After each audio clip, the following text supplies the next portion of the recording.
मेहर बुखारी, बहुत शुक्रिया आपने हमें ज्वाइन किया। आप ये जो सिचुएशन डेवलप हुई है, कैसे आप एनालाइज करती हैं इसको?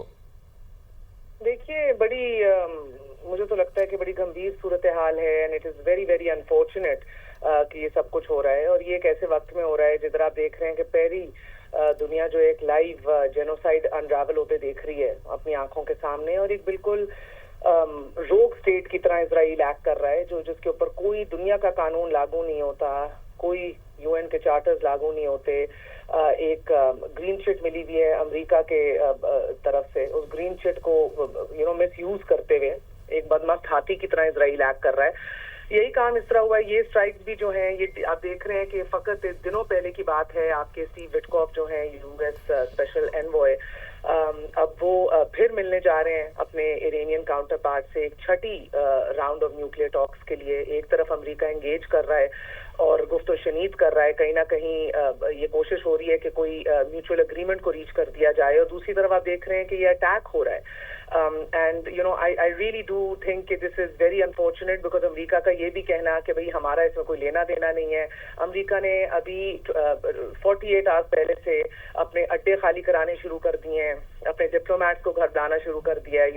तो अमेरिका का ये कहना कि लेना देना भी नहीं है, this is also very unfounded. ये बिल्कुल इंटरनेशनल मीडिया भी रिपोर्ट कर रहा था कि हेड्स अप दिया गया था बेंजामिन नेतन्याहू की तरफ से अमेरिका को इस हवाले से। और ये तमाम तर हमने कल भी अपने न्यूज शो के अंदर भी, बल्कि टॉप लीडिंग स्टोरी जो है, अपना शो का आगाज ही इससे किया कि ये पूरा खित्ता जो है जंग की लपेट में आ सकता है। एंड दे आर बड़ी क्रेडिबल इंफॉर्मेशन आ रही है कि इजराइल अब ईरान को अटैक करने जा रहा है।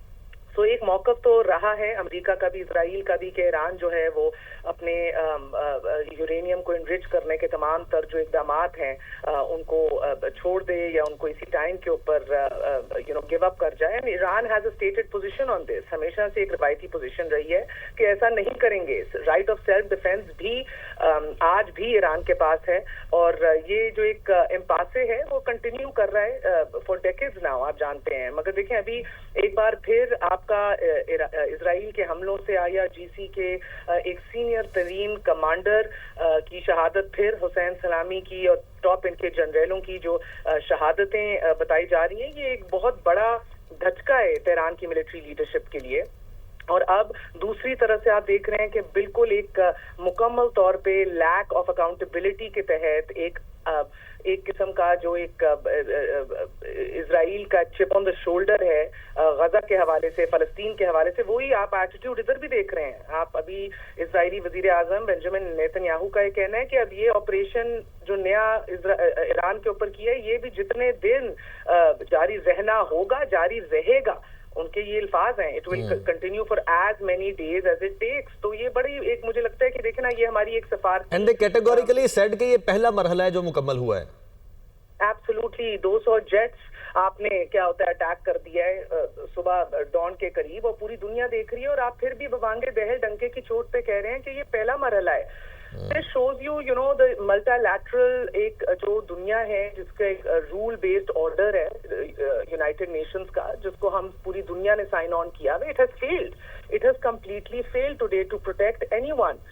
कोई भी मुल्क जिसको पुष्पनाई हासिल होगी अमेरिका की, और जिसको लगता है कि उसका ये राइट है और उसको अटैक करना है किसी एक और सॉवरेन नेशन को, वो कर सकता है।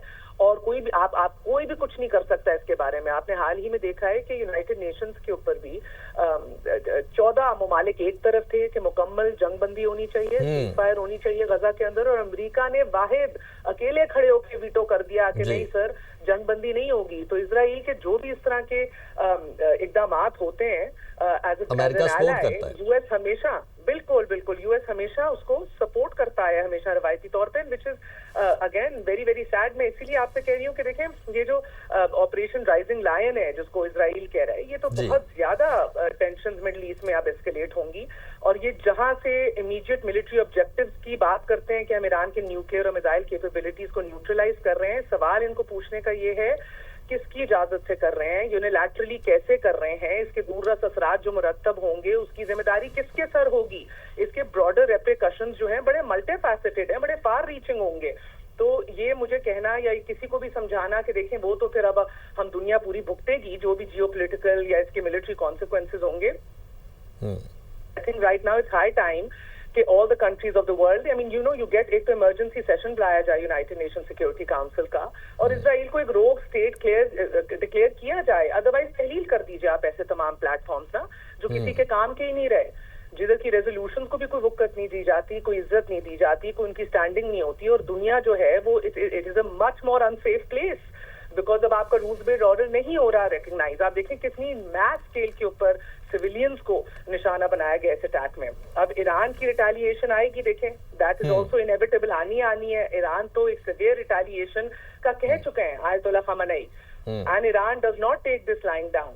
अब इसकी रिटेलिएशन आएगी, उसके ऊपर यूएस के अपने जो असासे हैं खित्ते के अंदर जो पिछले 3-4 दिन से जिनको वो महफूज बनाने के चक्रों में, और इस हवाले से उनको बहुत डर भी है। देखें मशरक़ वस्ता में ये जो जंग का माहौल पैदा हुआ है, अमेरिका ने इस हवाले से अपने तमाम तर जो ना सिर्फ गैर सफारती अमला, फौजी अहलकार, उनके खानदानों को ये फौरी तौर पर निकालने के जो अहकामात और ऑर्डर्स थे वो तो जारी कर दिए थे।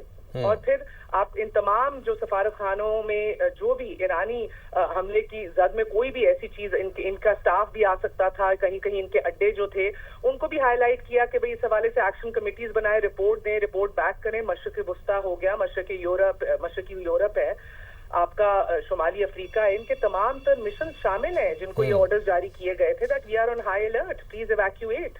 इमरजेंसी एक्शन कमेटियां कायम की गई थी। तो ये कहना दैट वी डिडंट नो और we are not involved, obviously कोई भी पूरी दुनिया में कोई भी इस बात को तो बाय नहीं करेगा, ये तो उनको भी पता है, हमें भी पता है, सबको पता है।